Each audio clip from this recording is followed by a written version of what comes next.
All right. So my name is Gayane Kolikian, and I'm a transformational coach as well as a healer and a mindfulness guide. I primarily work with women who feel stuck or confused or lost or disconnected from themselves and who desire to have a greater sense of clarity and purpose and inner peace. Beautiful. Thank you And for I'm here. sharing. Yeah. So, my name is Jo Pitcher, and I am an empowerment coach, transformational healer, yoga and meditation teacher, and I particularly work in a regulated and trauma sensitive way with feminine wisdom. So, honoring cycles and rhythms and bringing through inspiration and passion and that embodied power that comes from living in harmony and balance with ourselves and with our environment. Beautiful. Yeah. So the first question that's just kind of bubbling up for me, and I'm curious to hear more from you about is how did you start with this journey? What inspired you? What maybe pushed you? Maybe there was a struggle in your life that kind of motivated you to look for answers or find solutions. So I'm curious Mm. to hear more about Yeah, that. thank you for the question. I think from quite a young age, I always loved being in my body and being in nature and feeling that aliveness and that joy. And there were many situations in which life asked me to be quieter and asked me to be smaller and to sort of have to be um less of my full self, and that became quite normal. That became sort of more my normal, but I could feel it. There came a point where I could really feel that more wanted to come back out, more of my voice, my Mm. expression, my joy, my passion, my inspiration. And so that's gradually found its way back out. um, and I'd say particularly through yoga and meditation and that sort of unwinding of past patterning, expressing through the body and allowing energies to flow. Mm. And the feminine wisdom, definitely working with the cycles and allowing there to be that fluctuation and that flow and that natural change that happens through, be it the cycle of a breath or a day or a month or a season, where I didn't have to be linear. I didn't have to be one thing all the time, and I could really honor all of myself. And that really allowed me to bring more wholeness again, more of that wholeness of myself. Mm. Yeah, and then there's other practices and techniques that I've used and learnt, which have enhanced my own life, and that has led to me working with other people for their own empowerment and inspiration and integration. Sounds amazing. Yeah, sounds amazing. I love hearing stories of people sort of experiencing some sort of a struggle initially or some kind of a difficulty, and then like through their own lives, relearning how to transform that, how to heal that, and kind of like that becomes the soul's path, right? Like that's how they're stepping into their soul path and destiny. And then that pathway starts to expand and then you start to learn more and start to become more expressive and things like that. So yeah, Yeah, wonderful. and that becomes that lived path that is so valuable to share with other people. So it's a path that I've walked in my own way. It wouldn't necessarily be the same as other people, but that finding of the voice, finding expression, certainly compassion and acceptance of myself and things that so many people I work with are really looking for. That Mm, inclusion, that reassurance, that acceptance of more and more of themselves. So, wonderful. Yeah. and is there something in your life that that's led you to where you are with your work? Yeah. I would say the pivotal experience was when I was in my 20s, like mid 20s, and I have been striving a lot to get to the point of where I had like a corporate job with a like Fortune 500 corporation, and that I was getting paid well. I had an apartment, I had a car, and I had a boyfriend. So like things on the outside looked as they should have looked, but I noticed that internally I felt unfulfilled. like, and I was not happy. So while I was listening to the, I don't know if it was pressure from society, but just the rules that society basically places on people and following that. And then I realized for myself, I wasn't really happy being there. And that sort of became a turning point, but it was also, there was also like a breakdown in there where I was like, okay, what do I do next? I don't want to climb the corporate ladder. Uh, like there, and at that time, there weren't really too many people talking about following your passion in life or even discovering what your passion in life is. So that conversation was happening, but very rarely and definitely not in my circles. And so luckily, I love to read. So what I started doing is I got curious and I'm like, I'm going to start reading about different topics and see where that takes me. And so reading books by like Paulo Coelho and then Carl Jung and Carl Rogers inspired me. And I wanted to like dive into my internal world more. I would say at that point, that's when I realized I actually had an internal world. Like before that, it was more about the outside and following the external like expectations. And something unexpected happened also around that time frame. I had what I call a spiritual awakening, where like as I was walking with the sense of misery and confusion and not knowing what I wanted and feeling lost, like I could, and I was in the park in that moment. I could basically feel my energy kind of lifting, like I felt uplifted. And I Mm. had a big smile on my face all of a sudden. And when I looked through my physical eyes, I could see light emanating from everything around me. And I could feel like I was one with everything around me. I was not separate from that. And that felt so blissful and ecstatic and unexpected. And then my mind kicked in and my mind was thinking like, how long is this gonna last for? And then the minute my mind kicked in, like, boop, I dropped back down. But it gave me a taste that there was something else out there that even not even out there, but something else here that we could or I could potentially tap into. So that was the moment of inspiration that kind of started to show me it, like gave me that glimpse that I was like, oh, I want to experience more of that. So and then changes followed, and we won't dive into that right now, but yeah, that's what happened. Yeah. Yeah, wow, that's an incredible experience. And I can definitely understand about the mind kicking in as well when we're having some experience, and then there's often a question or a thought that comes in that just changes our perception and our sense of reality in that moment. Yeah, exactly, because the mind wants things to be predictable, right? So when there's Mm. something unexpected that's happening, the mind starts to like wonder what's going, not even wonder, but I think the mind moves into that place of fear. Like that, it's very easy. Yeah, it moves into that place and then Yeah, it and can what is be, this? What is this that's happening? And yeah, how long is it going to last? It's such a funny question, isn't it? When you're in the experience, you don't have that question about time. I think for me, that would be relatable to certain experiences in sort of meditation, or not even necessarily meditation, but in that very present state of being in connection, and in connection with nature or in connection with myself or something greater than myself. mm, And you get absorbed in the experience and just in that connection and in that sort of field of awareness. And in that moment, there is no time and there is no beginning or end. And I've certainly had that, like, oh, what are we doing? Or how long is this yeah, gonna last? And then yeah. it changes it. Right, exactly, exactly. Was there a moment in your life when you felt like there was either an awakening happening or something that felt maybe healing for you? Any time in your life where you could feel that sense of connection? I think the most significant time for me was when I traveled, maybe similar age to you, in my 20s, my early 20s. I traveled.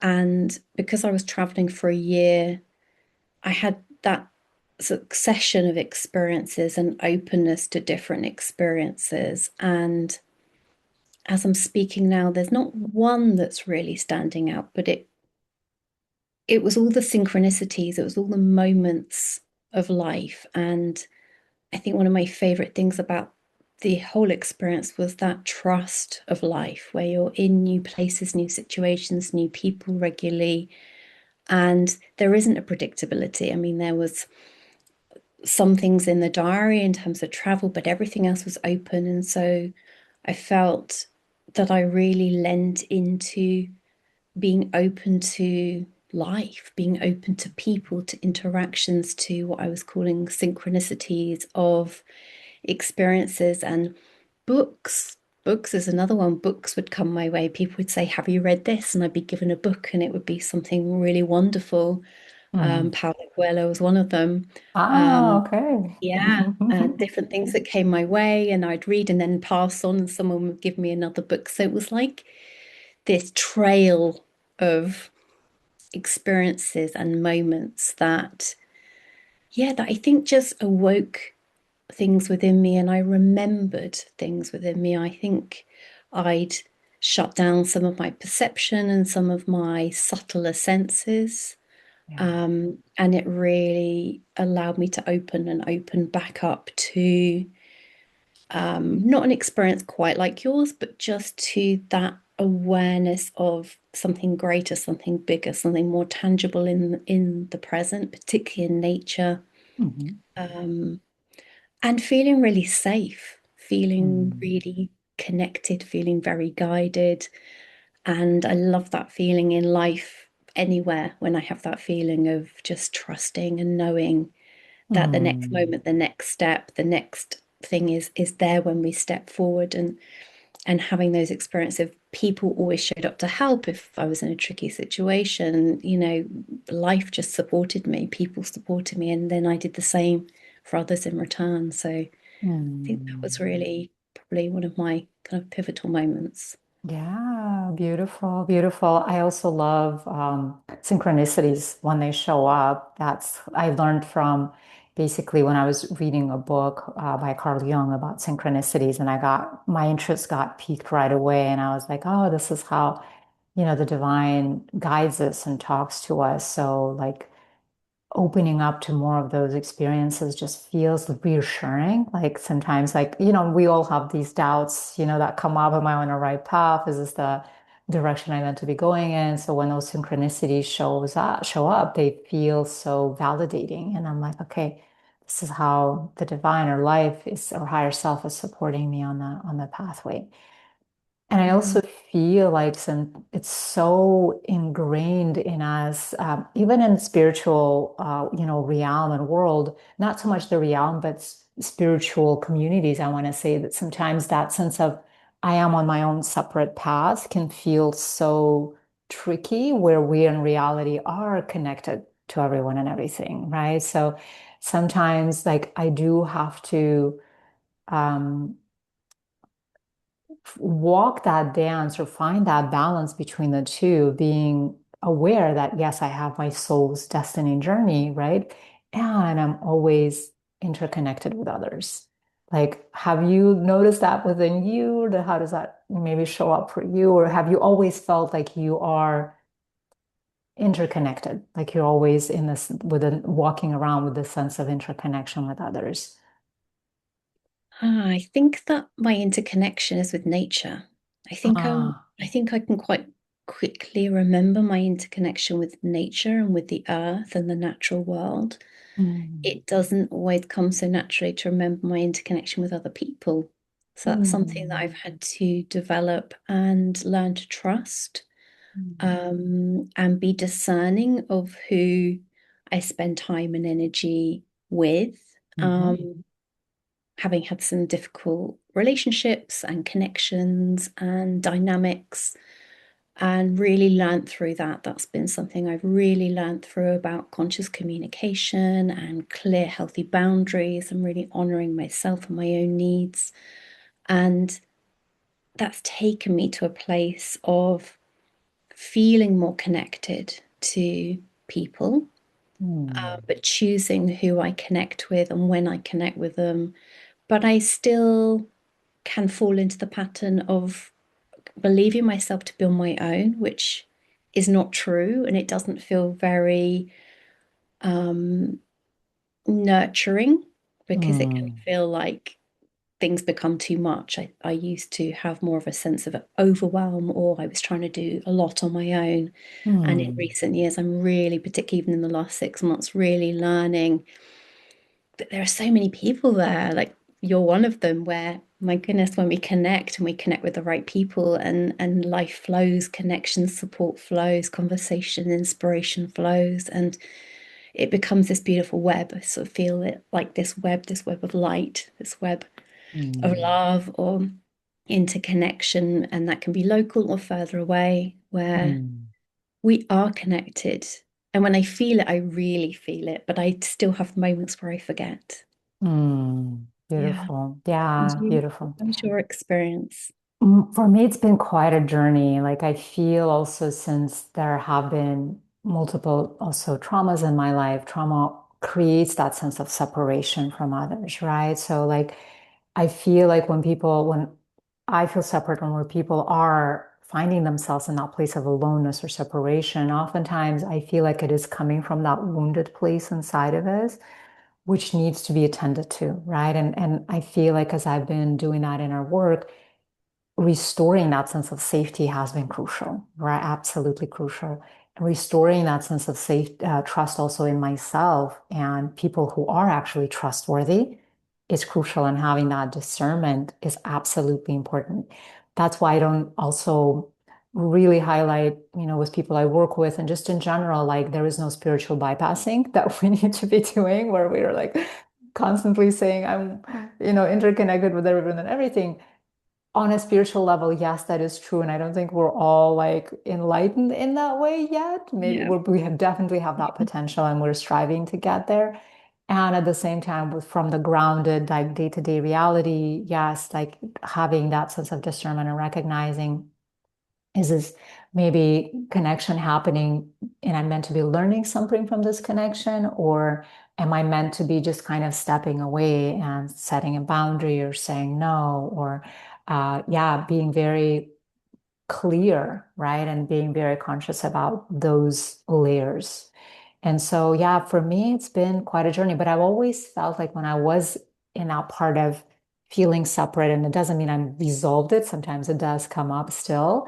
I am learning to open myself to connection, like so with people that I, trust and love and feel safe with. So, yeah, just noticing that impulse to want to contract, especially when things are difficult or overwhelming, and giving myself space to be in that contraction and also recognizing, oh, how can I start to maybe gently and gradually to reopen so that I'm not sort of just sitting in that place all the time. So that's been quite like a journey for me. And also I feel like because, I'm immigrated to the US when I was just a teenager.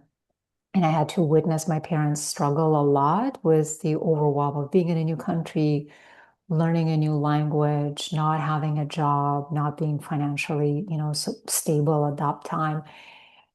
Like just the stress of and being highly sensitive and empathic, like I just made this internal decision that I wasn't going to add to their load. So like that decision sort of supported me in being strong and self-reliant and self-sufficient. And that's where also that sense of separation got sort of reinforced. I don't want to say it started there, but it reinforced at that point because, yeah, so that's something that also happened that had to be kind of released with time, with practice, with patience. And it's not like we see these patterns right away, like when they form, Yeah. right? It's like it takes time until we are able to realize why is this happening? Where did it come from? And yeah, do some inner work around that. Yeah. Yeah. And I really appreciate the humanness of how you're sharing, and the fact that it isn't perfect and it isn't linear and it comes and goes. And Yeah. I can definitely resonate with that. I'm capable and I'm reliable. I rely on myself and I'm strong, and that Mm, accidental, I might call it, separation that comes from that. If I don't need people, I can do it myself, and learn to rely on myself and then not so readily open up to other people. yeah. And then, yeah, that's been a journey of really really unwinding that, really changing that. And I think for me, particularly working with the lunar phases, the lunar cycle, that's allowed me to revisit and revisit different energies and archetypes. And over the years, I've been doing so for, well, the new moon for 7 years, full moon for 10 plus. It's Mm. allowed me to revisit different areas of my life. And that one kept coming up. And this year, it just felt like it Um, finally went, oh, I get it. I get that I can't do this on my own anymore. Like something um, fundamentally in me went, oh, I can do this much on my own, but I want to do this. And in order to move in this direction and to share and serve and show up how I want to, I need to be in collaboration and support and a relationship with others. And it's been a mm, journey. It's taken quite some time and it's ongoing. But to have the points of reflection and the ability to look within, to inquire, to ask questions, to reflect, and then to revisit. I think the power of that for me has come through revisiting mm, again and again, not immediately, maybe over a year to revisit again. That's given me a new perspective, or I've seen the change over a year mm, the potential for change or that something's changed and I've not realized. I love that one too, where it's like, oh gosh, I'm not doing that thing anymore. I'm not mm. showing up in that way, or I'm asking for help in a new way. Yeah, Be, amazing. yeah, Amazing. Yeah. really valuable. Yeah, absolutely. And when you were talking also about the lunar phases, the new moon and the full moon, and how you work with them, is there something like you specifically do? Is there a ritual? Is there a ceremony? Is there journaling? Like, how does that process happen for you? Or how do you guide others through that process as well? Yeah, so initially it began as my own personal process, and I worked a lot with the full moon, loved the full moon since I was a child, always out connecting with the full moon. And Mm. then I particularly worked with the full moon, training with Miranda Gray as a moon mother. So we'd I work with heard it. the full Yes. moon and really, using it as a time of connection, a time of connecting even through sort of the web of other moon mothers, other women, other people at that time. And yeah, so I would prefer almost the full moon for quite some time, but the new moon, the dark moon started to really call me inwards because I could see I was leaning into the light and wanting the lighter, the brighter, Yeah. the openness. So this is nice. This is summer. It's joyful. And then something would catch me unawares in the sort of darker moments. And I started to realize the value there. I was like, I'm going to start looking there. So yes, I think it's 7 years ago now. I started to look for myself and inquire, and I'd write and I'd journal, and I took a couple of different courses, one with Marcela Lobos, which is looking through the medicine wheel and things like that through the dark moon, but other courses and books and all sorts. But a lot of it really is that personal journey of weaving in and out. So it would be weaving in what's present. And I loved working with the archetypes. So seeing the different signs of the zodiac as archetypes and we're working with the element and the archetype of that time and what it can represent. So the representation of something.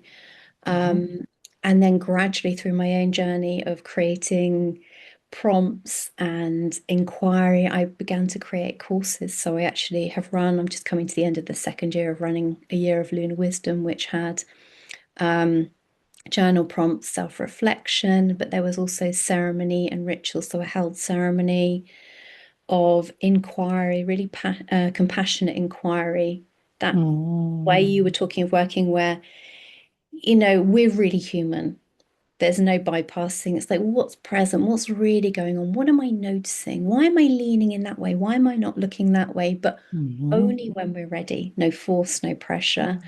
And then using holistic tools, healing tools within that just to soften and flow and bring energy where energy wasn't flowing or release where it could be release or transformation.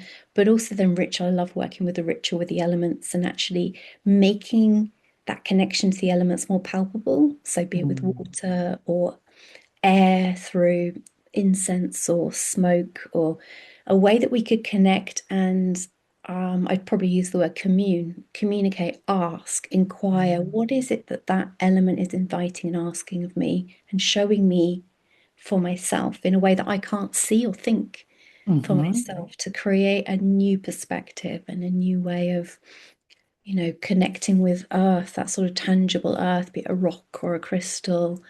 Uh, Mm. yeah, how does water move and flow? Because it's us, we're made up of all of that. And I Yes. found it really transformative to bring the light and the dark and the elements and the archetypes to look through the whole year, all the seasons, and really transform and integrate that. Um, Mm. yeah, and I'm going to be running the circles differently. It's just a monthly offering as a monthly Mhm. sacred sharing circle, but I'll keep doing my rituals as well, my moments of connection, and just those sort of Yeah. heightened points or deepened points. Um, yeah, as Yes. ways of honoring, of connecting, of pausing, Yes. noticing. Yes. Beautiful. Beautiful. I feel like this work is really needed right now, especially with everything that's going on in our world today and how many people are feeling overwhelmed or they're, suffering or they don't have sort of a perspective or even a person who can hold them, right? So like you stepping in and offering that service can really, really be powerful and helpful. So yeah. And I Yeah, and also, pausing. Yeah, just mhm, pausing. I think we forget that just simply pausing and taking a moment to feel and sense and be really honest about how we are and yeah. not just rush through, but just to give time and to bring regulation within Mhm. that with some simple practices. It can be, the tips of our fingers, it's in our breath. It doesn't Yeah. have to be complicated beyond this moment. I'm sure you've got some lovely examples if you wanted to share anything. Yeah, it's kind of arriving back into the present moment that feels so crucial right now. And I also know from my own experience when we have layers and layers or layers, and even sometimes intergenerational patterns or traumas that are running us, that like pausing does not feel like an option, right? At Mm. times that because those forces that oftentimes are unconscious can feel much stronger than the present moment, right? Mm.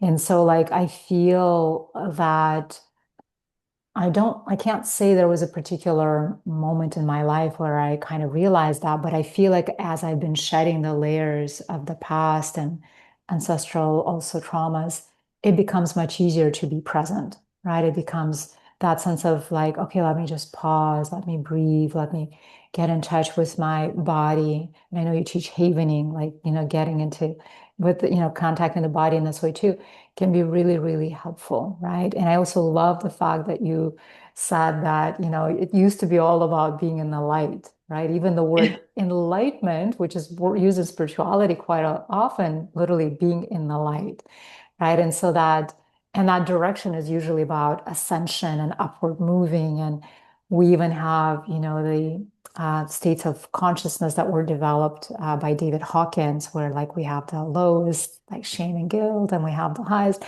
And so I feel like that hierarchical system and maybe even a patriarchal way of looking at spiritual evolution and awakening and healing is not really serving us that much any longer. And we are recognizing that it's important to spend time with the darkness, right? It's important to spend the time feeling those quote unquote negative emotions. And Mhm. it's important for us to recognize those that's the fertile soil that actually can birth the seeds or birth the plants and give us that surface level sort of beauty that we can also see. And I'm still learning this to recognize that there's beauty in the darkness, right? There's beauty in the shadow, beauty in the darkness. And it does feel uncomfortable still to step into the darkness and the shadow. And do you have any sort of tips for people who might struggle and they kind of don't want to go into the darkness, especially because there's a lot of messaging about staying in the light and Mm. yeah, being in that zone more. Well, I definitely agree that, I mean, it's a journey and it's a process where often if we've had trauma and experiences that we're avoiding and we try and pause and stop, we notice them, we feel them, and it can be really uncomfortable. So I think there's often a time for being with other people or, someone to help us sit or be in the quiet, or Mm, even not to be in the quiet. Maybe it's not about quiet, it's just pausing in a way that's reflective, or moving. I don't think it has to be stillness in terms of physical stillness. I think walking in nature is so beautiful. mm, Sometimes it's through movement and walking in nature actually that a quietness can sort of come from within rather than trying to create quiet and trying to create mhm. calm. I love to now call it the sacred heart of darkness. That's what I've really Ah, come to for myself to connect with. And that was through many layers and experiences. And I've actually written a blog post and created an audio and even a talk on Insight Timer called The Sacred Heart of Darkness, mhm, where really reimagining and reconnecting to darkness in a new way, where that was my journey of starting to notice it can be like this beautiful cloak and it can be like this beautiful cocoon. It's like this invitation. It can be so delicious to really come in a very, very nurturing way. So it's sort of mm, much more intentional that we're turning in, you're having a soft blanket, it could be low lighting, doesn't have to be completely dark initially. And I know with people I've worked with, one of the things that often happens is people will go into a dark place or a dark memory or an energy that feels dark. And it can feel really scary and it can feel really void. It can feel very, very empty, empty of light. But when I've inquired with people in that place and we've stayed there in a really, in a really compassionate way, they've come to realize it's not void of life. It's not void of love. It's mm, not void of energy. But we mm, can sometimes, and again, for myself, I think that's what I was experiencing. It felt kind of empty and mhm, hollow. And mm, actually, to connect with darkness in a way that it is this sort of cauldron of becoming, it's this womb of possibility where it's like this potential, there's this quality of, can't find the words. Sometimes there are no words, are there? It's just yeah, that. yeah, yeah. There's Very true. possibility, but Mm, there's a sort of dynamic stillness and a vibrational stillness within the darkness that is life, that's kind of humming with life. And I think mm, that's what I now really enjoy. It's not dark in the sense of scary. It's not dark in the sense of void of anything except for mm, light. mhm, mhm. But when we go in and we can feel the heart of it, we can feel the heart of ourselves. And I love taking people into the heart of Mother Earth again, where it's very dark, but it's so held and she embraces us. Yeah. I think it gives us a very different sense of belonging and of connection on and of Mm, being in our body. Um, yeah. yeah, but it's a personal journey for people. Yeah. Definitely. And one of the things I've done with the way I recognize about, you were saying about that hierarchy, and I completely agree, the lower to the higher, as though higher is somehow better. I Mhm. recognize when I'm explaining things, I nearly always now explain on the horizontal. And I talk about Ah, leaning in one direction or the other. And we can be anywhere along this at any time. And in fact, we can be in right. more than one place at the same time. And it doesn't Yeah. mean one end's better than the other. We're just Right. able to move between perceived polarities or perceived opposites, but actually we're all of it. And it's only Mm-hmm. when we accept and bring all of it and recognize that we are both ends and we could be anywhere on that scale at any time, and that's completely okay. I think that's what that healing, that wholeness, that integration, that transformation is for me. To Yes. really hold that and to Mm-hmm. have a day where we feel more in the dark or disconnected, but to know it's going to pass and change, and then we'll be somewhere else the next day or the next hour. Yes, Really absolutely. I so resonate important. with that. And just the way you described the journey into the darkness, it made it feel actually exciting rather than Yeah, scary. So Yeah, and I've got a mini course that's called it's called Navigating the Darkness. Is it called Navigate? I should know the name of it, shouldn't I? It's It's about okay. Yeah. utilizing the lunar phases, but yeah, learning to navigate the darkness. Just got a mini Yeah. course that just invites people in that inward journey of just like just turn in enough. It's just short, but just to start to Yeah. make it more inviting and more Exactly. possible. Yeah. Exactly. I feel like we were maybe unconsciously conditioned to feel afraid of the dark. Like Mm. something in our society just continues to send that message that darkness is bad or negative. And the way you described it, it's like you're saying, oh, it's safe to step into that territory. And I also feel like when I did step into the darkness and the shadow within me, I felt more connected to myself. And I Yes. could, I felt more alive internally and I could feel my breath deepening. I could feel myself landing in my body more. And so that there's definitely life in there. And we're not meant to be living by, suppressing it and ignoring it. And I also feel like the quote unquote, this crisis we're having with spiritual leaders, where we're really seeing, and also just people in general, where really are exposed to their shadow, to the darkness, it's because they have been, to a certain extent, ignoring it, right? Or not paying attention to it and maybe feeling afraid of it. And so I feel us doing this inner work and also inviting other people to step into it is very, very important. I don't think we can really be human, authentic, and do the work that we do, or even show up in the world in our relationships without having that combination of both that the wholeness of who we are and having them come together, like the light and the dark, and yeah, and having them be more integrated versus Yeah. having them separate from each other further and further and further, right? So yeah. And I think integration is the word that really came to me when you were speaking there. I think it is integrating Mm, and that humanness and the spirituality, even the humanness and the divinity. And like you were saying, we yes. can have these experiences that seem more than or bigger than, but actually they are present in this reality with us now as well. That it doesn't have to be something that's bigger or higher or transcended. It's like connecting. For me, it's very much, I would say, connecting in nature. It feels so. I like using the word magical. Not everyone likes the word magical, but in that very I love it. grounded day to Yeah. day magic of, oh my gosh, I get drawn into color and texture and scent. And I love moss and bark and just to really be in that very tactile sensory interface with the world. For me, Mm. that's being really alive Yeah. to the physicality, to the Yeah. sounds, the bird song. Yeah. Yes, And I think absolutely. that's deepening though. It's not going anywhere else. It's deepening into this moment and really connecting more and more fully and completely with Yeah. what is truly present and truly happening in this moment.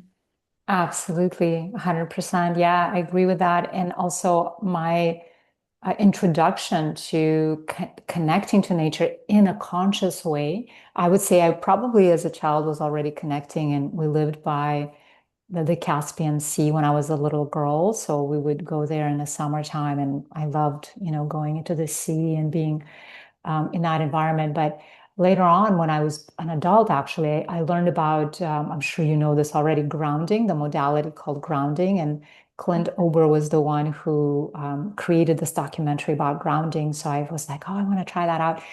And when I did, I could literally feel my energy connecting to the earth. That was still to me kind of mind-boggling, but it felt tangible and real. And it felt good. Like I could feel the nourishing energy coming in. I could feel myself also releasing things I did not want to be holding on to. And then I started also, and at that time, it was maybe even 7 years ago when I started also teaching it to people that I was, running groups for. And many of them were struggling with PTSD and anxiety and, addictions and really being in a place where they felt overwhelmed. So when I brought them out, even into just a local park, and I helped them to connect to the earth and supported them in becoming more mindful and conscious of that connection.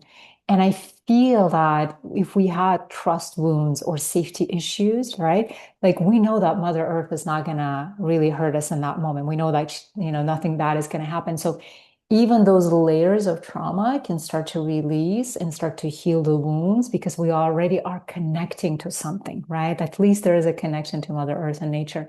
And so, yeah, and I could feel how joyful they would start to feel, how I would actually I ask them only to place their feet on the earth, but some of them would just want to lay down and put their back on the Yeah. earth. They would just take it, really, really far with it. And I could feel them settling into the present moment. Like, because we all have that sort of nervous system attunement, right? And so when I was tuning in, I could feel they were settling into the nervous system. For some people, I could feel that it was not their thing. And I was totally respectful of that too. I don't quite know yet why some people feel turned off by that possibility. And some people are like just dive in and they're all into it. Yeah. Like, do you have a sense of what that could be for some people or like why they would not want to connect with nature? The only thing that's coming into my awareness is sensory. I think some people, the way that people connect and sense, or the, the sensations can be perhaps overwhelming or different again Mm, to what they're used to, particularly if someone doesn't spend a lot of time in nature. I think there's quite a lot of sensory information, which I love because I'm so used to it. I've really attuned myself to that. But yeah. some people, some people would not go barefoot. They don't want to take their shoes and socks off, for Yeah. example. And that would be really uncomfortable for them in the beginning. It might be something that they would then, work through. Mm, Um, Obviously, it's going to depend on their experiences of being outside or being inside. For some people, they feel more safe indoors. And I think I mm, probably feel more safe outdoors. I'm mm, very lucky with the nature where I live that I can feel very safe in that environment. mhm, So I think that it can be past experiences, conditioning, sensory processing. I think there's mhm. different input there that Yeah. can influence us all. Yeah, absolutely. And just also, yeah, I agree 100%. And also I feel like some people, sometimes I mentioned like the earth has that motherly sort of aspect to it, like Mother Nature like nurtures us and nourishes us. And I have sense also that sometimes if there is a wound with the mother, then that can also be brought up to the surface. And that's why there can be initially, look, I'm not connecting to Mother Earth. Like that's not something I want to do. And so that can also play out in this way too. But as far as, yeah, just being in nature, it feels very healing. And we already have scientific proof that there are Mhm. frequencies in nature and they help us to self-regulate. So yeah, it's not just kind of something that's weird to do anymore. We have real tangible evidence that it actually works and supports us. So, Yeah, and color and the color, I believe, of the spring leaves and things. And uh-huh. I can't quote the references for that, but yeah, I believe the colors and things are really important, and certainly for awakening us out of that winter energy. All the fresh green. Apparently, it affects our meridians and our energy lines and things as well, which I find Um, absolutely fascinating. I'd love to learn more about that. Me too. I have not heard about I know that colors have frequencies, but I didn't know that they impact also our meridians and our energy in that way. Yeah. I believe so. If I find out more, I'll share the information with you. Sounds Yeah. good. Something that I learned not too long ago, maybe a year ago, where it's like, and I've already been doing that, like placing my hands on the tree or like hugging a tree. But now I'm also learning that I can actually place a hand on a tree and ask the tree directly to support me or to heal me or to move the energy into the part of the body that needs the healing, right? And so, and I did that, I'm still kind of gently exploring that. The first time I tried it is I could literally feel myself becoming more present. I Yeah. could feel like my visual field opened up more. I Mm. definitely felt more relaxed. And then I started like I yawned a couple of times. And to me, that's a sign of like energy releasing. So so I'm like really just like, sometimes still my mind is like, this is so weird, and I have to go, like I have to really like acknowledge the mind, but not allow the mind to like stop me because I know there's a deeper part of me that enjoys that connection and like wants to explore more of it. So yeah. Is that quite new, did you say? That's something you've just So I become more learned about, recently? so I've been sort of connecting with trees for just like placing hands on the trees and hugging trees, and I felt already good from that connection. But I feel like I have been deepening into that connection by, yeah, placing my hands on a tree and asking for the healing to come in. That started about 3 months ago, where I started Mm. to consciously deepen into that. Yeah. Oh, I look forward to hearing more about that. So one of the things I really like to do is different trees, different species of trees, and also different Uh, trees within the same species. I haven't done it so much recently, but I used to feel very called to certain trees, and it seems to be mhm. beech trees at the moment, for example. I have some Okay. favorite beech trees that I'll visit. Okay. And but when I used to go into particular woodland before, I'm very fortunate there's different species, different types of tree, and I would go to different ones, and they feel like very different energy attunements.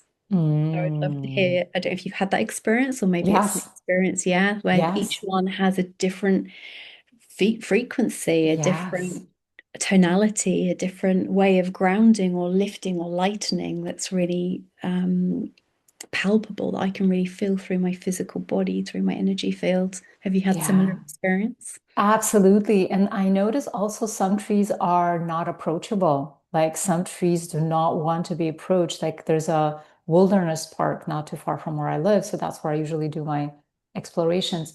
And some trees are just so inviting and like they're just like they I already feel a connection to them. So I just step into that connection and allow myself to like be with it. And a lot of it is about what I'm noticing, just being still, like just slowing down enough to feel this connection with the tree. Because I feel like if I'm like, let's say, running through the park, I'm not going to feel that connection. I mean, I'm sure the frequencies will still be impacting me from nature, but I won't feel that deep of a connection. But when I actually move Mm. into that place of stillness and I allow myself to slow down, then there's also that energy of oneness that starts to become more palpable, right? So, And bringing that intention and that attention together.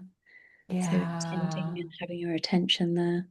Yeah, that's yeah. wonderful. I think the thing I've noticed recently where I have felt more busy, particularly in my mind and in my nervous system, I recognize that um, when I'm walking in nature, if I'm doing it with that sort of intention of being present and being aware, I feel like I can walk myself back to presence. It's like as I walk and as I'm aware, I get more and more present and things get more and more quiet and more calm. But like I say, it doesn't have to be sitting or being still. We don't have to meditate. I think Mm, sometimes um, there can be a misunderstanding that we have to do mindful practices or meditation with our eyes closed, and actually to be coming into presence, coming into the present moment and into that quiet listening. Sometimes mhm. I find it really useful to do that while walking. Mm, While beautiful. walking, while listening, while really getting into the senses, really sort of Yeah, presencing in that sense through the senses. But yeah, yeah, I hear you. different Mm. ways, different ways, different days. Yeah, absolutely. Absolutely. Yeah.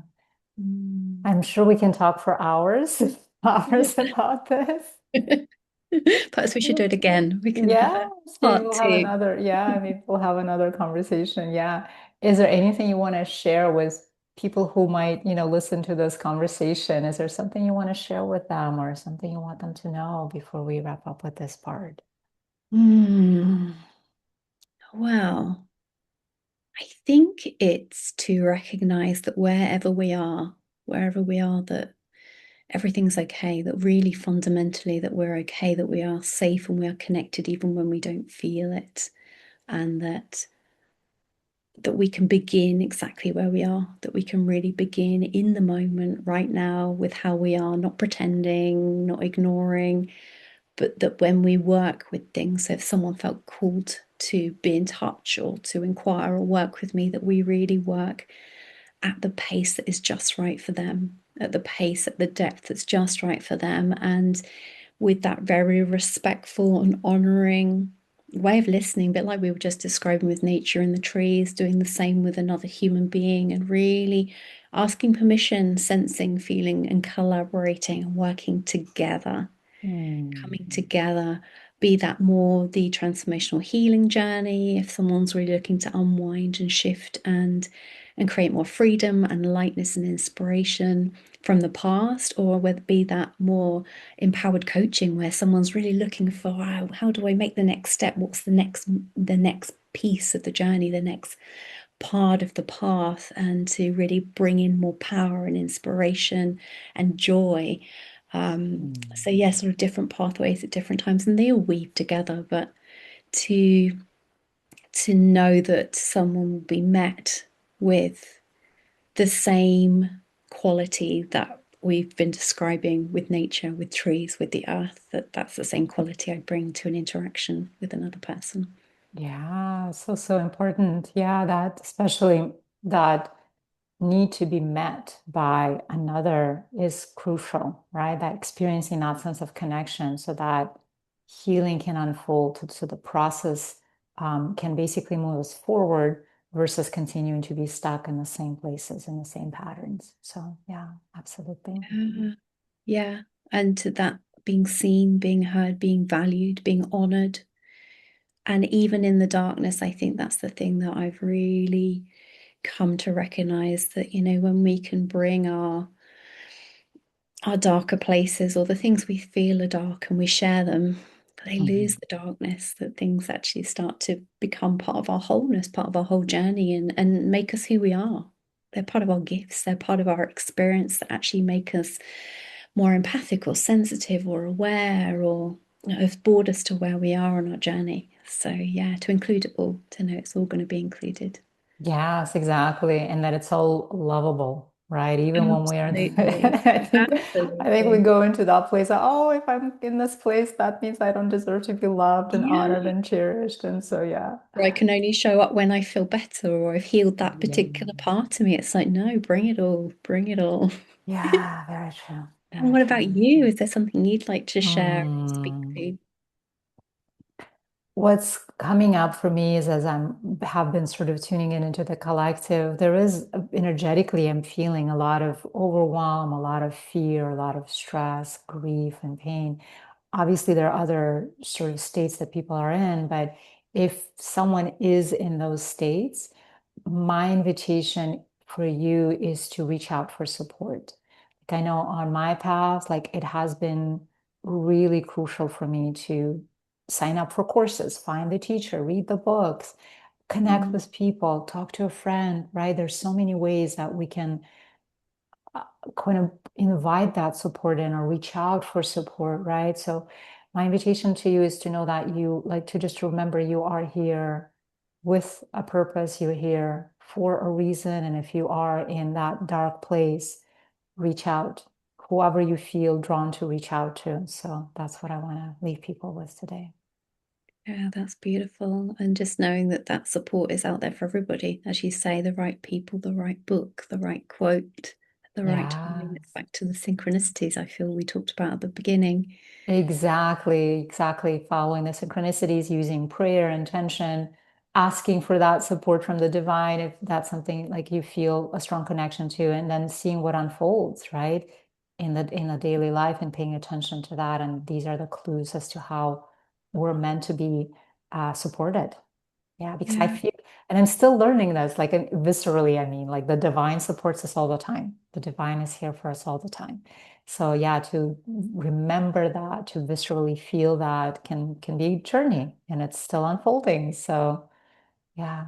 Yeah. And to remember we are here in relationship to one another. We are here as a humanity, as a people, Yes. together, and that we're in this Yes. together feels important to share as well, that no one's actually on their own, but I think a lot of us know what it feels like to believe we are and think we are, and Very actually to true. recognize that we are here together. Yeah. There Yeah. is support. Very true. Yeah. Very true. Beautiful. All right. It's been a joy connecting with you Oh, and it's been having this wonderful. Thank conversation you with you too. so All much. right. Yeah.